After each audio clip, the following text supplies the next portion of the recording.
Merry Christmas, everybody! Welcome back to Tales of the Abyss. In this short extra episode, we're just going to be looking at some of the side quests in this game. Not all of them, but, just some key important ones. And I wanted to show real quick this treasure chest. It just has an hourglass, but it came off the roof of that building, that kind of pagoda-looking building, and the only way to get it is not with the Mew flying, but to mess with these snow-throwing machines. Particularly this one. Hit it with Mew, and the kids will stop and wonder what's going on. But we rescued Shiba. In a previous episode, I was showing how to get the Mew Fire 2, and some people are wondering, well, he doesn't show up with his dog. And if you get that chest off the roof, I think he'll show up more. Or I think you have to do that first in order to get him to show up with his dog at all. And then you can get the Mew Fire 2, which is necessary for this side quest, which is the second upgrade for the Alvior flying machine. And this is a little convoluted, but it's kind of fun. Fun little extra puzzle, and it helps you to appreciate revisiting some of these places. So there's a puzzle here. Excuse me. And a lot of people are kind of confused about the way it goes, but the starting point, you're supposed to stand on that circle in the upper right corner and then line the rest of these up so that they're all kind of diagonal to each other. You'll have to move one not to trap yourself. But basically line all those up, and once you do that, you'll need Mew Fly. And you can fly up to this tree here. There's a couple chests you can see, but you can always get those later. And this section will be a little different. And you need both the Mew Fire upgrade and the Mew Fly, of course, to get here. So even if you have the Mew Fly, don't even bother, coming here, because you have to light these candles, and they only stay on with the stronger fire. So we got some more little fun extra puzzles to go through here, and it's all worth it because the the second level of the Alvior upgrade allows you to go pretty much anywhere, and there's some secret places in the game where there are things in the way. If you've noticed, like the sandstorm in the desert is in the way, and you've got the fireworks going on at one section of the game, and you've got a blizzard going on. So by getting this upgrade, you can get through the blizzard and the sandstorm and all that stuff, the fireworks.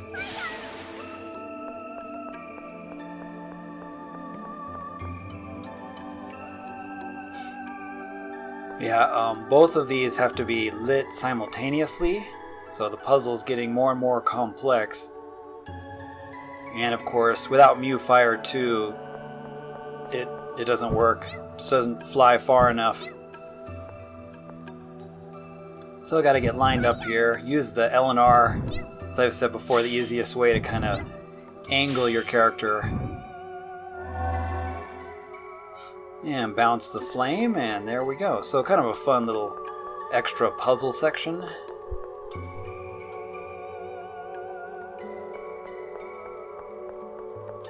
I was revisiting some of these dungeons. It's kind of cool they've made an extra section for kind of revisiting it so that you can do these extra activities. But basically that whole thing was just so we can put this reflector in the right spot, basically on the little dot. And that's really it. All that just to move that stupid pillar. Okay, so I'm going to jump out of here. And we're going to go back to a different entrance. I left the Alvior parked there. Of the Ronil Setsdan, the snowy mountain. And this is a section that you've probably been before. If you played the game, you should recognize it. And we got to do something else to set up this puzzle. And this is the route to get into the spot where you need to shoot the Mew fire. A lot of people get kind of confused. They do it from the other direction and nothing happens. You can't quite get them all, so you gotta make sure this pillar here is lined up. And then we're gonna go to the starting point that I marked before. Stand on this little circle here and use the L and R button to kind of rotate yourself and kind of line up the shot. Gotta light them all. Takes a few tries to get it just right.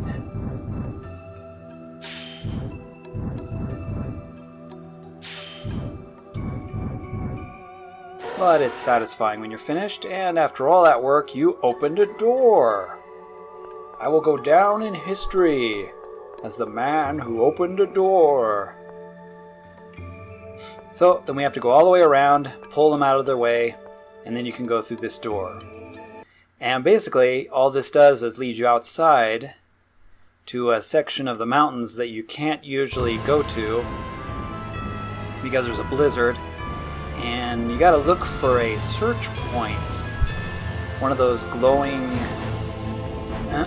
round, vortex-looking things. There it is over there.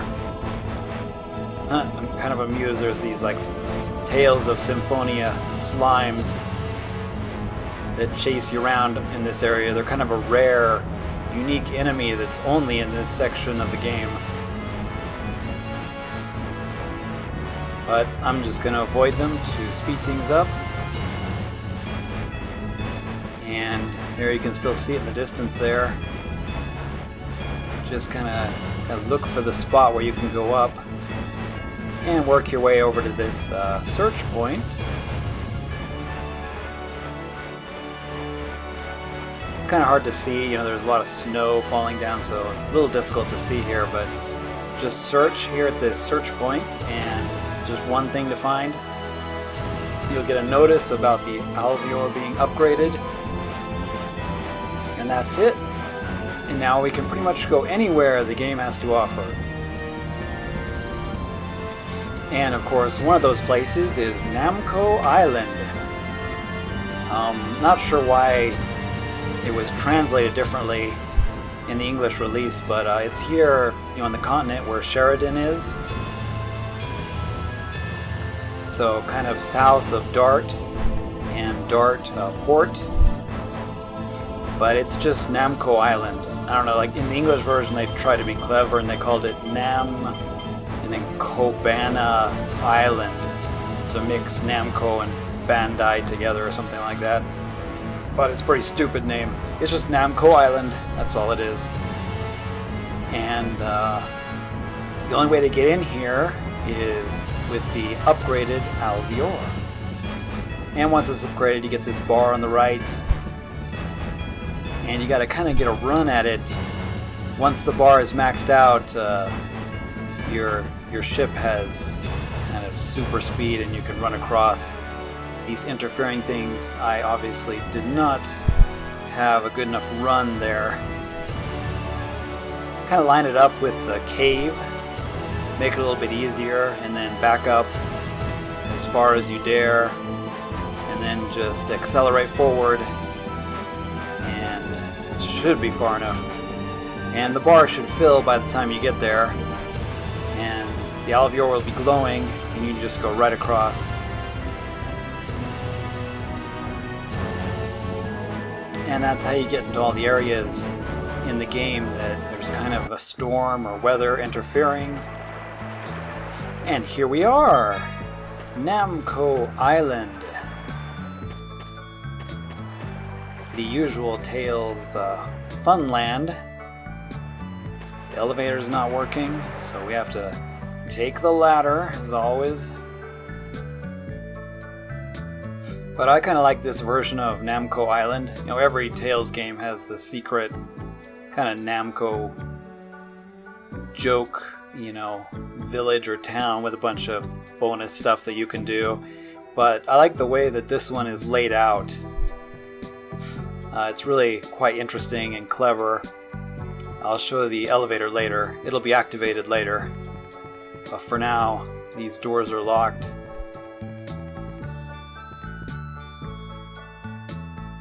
There's a lot of Easter eggs here.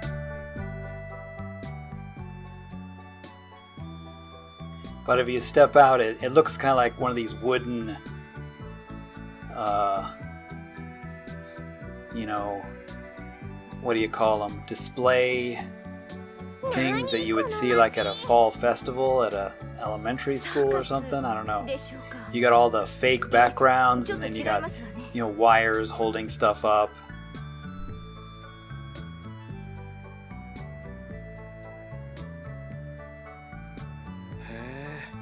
You know, all the 2D things, but it's kind of cool. The design is really unique.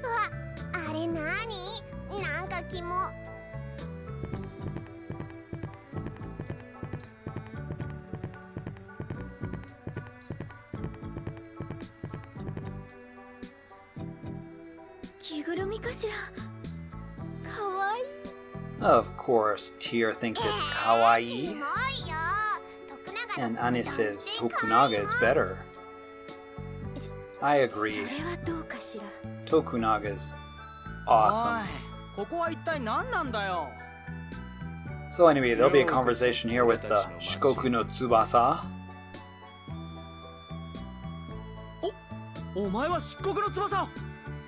Apparently this is their hideout. Or their home. Yeah, there's like just a lot of fun things to play with.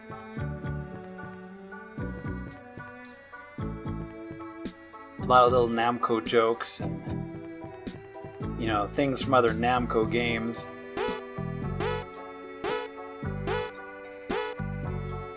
Yeah, I'm not sure why I'm bouncing on it, but hey, that was just so much fun. I'm not sure if you can actually do anything with that. But there are a few really important things to do here, which I will show. Hey, Pac-Man!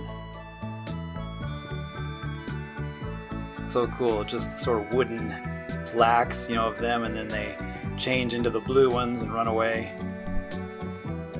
Got a UFO floating in the background there. You can go in some of these cardboard cutout houses.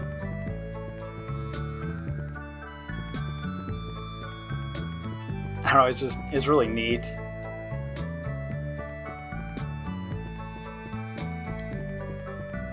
A couple other Tales games, you know, the secret place is sort of so-so laid out, but I don't know, the way this place is laid out is really unique and fun.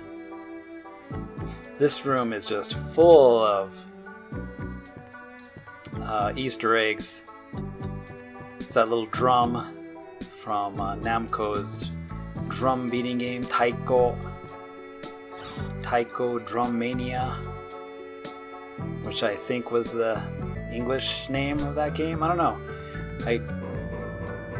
I've seen some people play it, so I'm pretty sure it was released in the States, but I don't think it's a really well-known game. Sorry if you're like a Guitar Hero fan, but Guitar Hero is just blah. The Taiko Drum Mania is just way better. The best rhythm game ever made. That's just my opinion, but... So yeah, there's probably a bunch of stuff in this room that you guys could tell me, you'd recognize it right away. I don't even know what it's from. Something in there. And some of these outfits, I mean, I recognize Lloyd's, of course, from Tales of Symphonia is hanging there, but there's a bunch of other outfits There's the taiko drum. There's, stuff on the table. So there's probably like a ton of Easter eggs that I'm not really noticing. All of it's Namco stuff. And if you open up this curtain, there's this person, I don't know, wearing like I think it's a Pac-Man outfit that's reversed. And they're kind of embarrassed. They're like, hey, why are you opening this up and looking at me? I'm changing. I don't know what that outfit is. Is that Valkyrie Profile? Is that like a Valkyrie outfit? Valkyrie Profile is not made by Namco's. I don't know. But hey, there's a Zelda reference. No, just kidding. It just looks like a Zelda reference. Fairies floating around. Probably something else. Not Dragon Quest, but another Namco game that I don't know. And if we keep going, you'll find these Arijikokunin, and this is an important part. There'll be a conversation with them here. You can get an outfit. You can get that little cute cat outfit for Anis. And there's a mini game you can play here later by unlocking certain requirements. A little 2D mini game. Not sure what that is. And then hey, there's a shooter. What is that shooter? It's not Galaga. Is that Galaga? It's not Galaga, is it? But you got like the road and you got those spinning circle things, and yeah, it's kind of cool, like a cheesy cardboard cutout 3D version of that famous Namco shooter, which the name escapes me right now. Is it Galaga? It's not Galaga. Galaga's the one in space, so I'm not sure what that one's called, I forgot. And the first appearance of one of these cow people. Have a talk to them and keep going around. It's kind of in a big circle, so it's nice and easy. You just walk around, explore it. It goes in a circle, almost like a circus.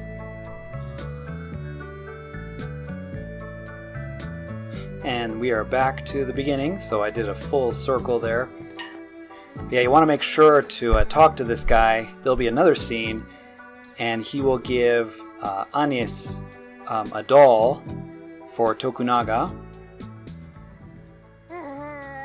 And of course, probably the best in the game. It's the one from all the exchanges we did. And there's some fun skits to be seen here too.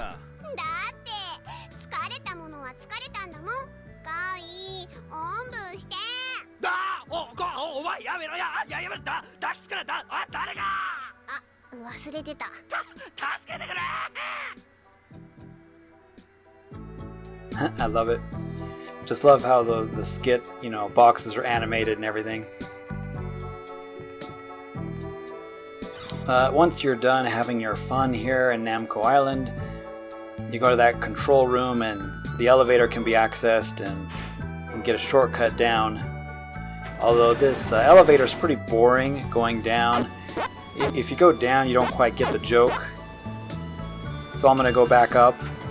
But it's, Pac-Man eating the pellets. You can see Pac-Man there on the door and on the lock. So watch as we go up, it's more entertaining. You've got Pac-Man and you can see him through the window and he's eating his power-up dots. It's just so cool. I could ride this thing all day. So this is that item that Anis gets, and it's just so overpowered, but after all those exchanges with the Araji Kokunin guy, you threw that stuff in the pit. If you saw through my playthrough, I showed all the exchanges that you need to do. If you did them all, you get this, which every few seconds it gives Anis back 8% HP and TP, which is just really overpowered. Makes her almost invincible. She's just, constantly healing, unless you're in a harder difficulty. And for the final side quest, I wanted to show the final sword dancer fight, which is pretty pathetic, to be honest.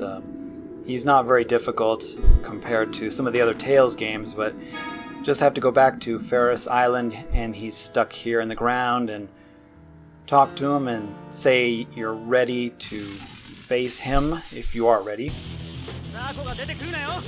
And this will be the third and final battle with the sword dancer, the reward of which is a sword for Luke, which isn't all that great. I mean, you probably have something better at this point. I've got the new outfit on Annis, so if you keep an eye on her box down there, you'll see that, you know, she's healing HP and TP quite often, and yeah, it just makes her pretty hard to kill. It's really useful when you're going for the game's secret final boss. Helps to keep Annis alive, because it's just infinite healing and infinite TP, even if you run out of items.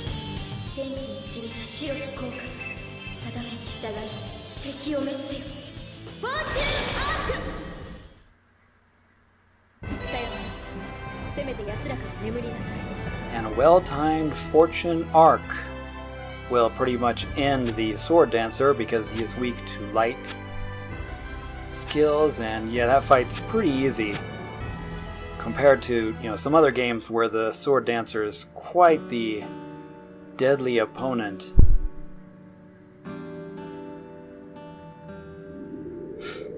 And that's all there is to the sword dancer. Pretty pathetic. And we get the ultimate Tade. And that's just a sword for Luke. Go ahead and have a look at it here. Ultimate Tade. And as you can see, it's not all that great. It's actually worse than the phonic sword, which you could just pick up in the final dungeon.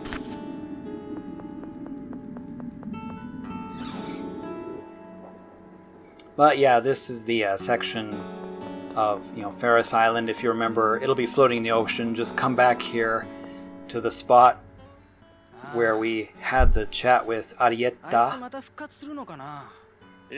She left and challenged Annis quite a few episodes ago, and that's where you'll find the last sword dancer, but only if you fought the other two, and those are missable. But this third one you can do anytime, and yeah, if you wait until the end of the game, he's pretty easy. Natalia likes her kind of ghost stories. She's thinking maybe it'll come back to haunt us, and, you know, forever this sword dancer creature will be following us. And poor Luke's like, oh, give me a break. Really have to fight that thing again?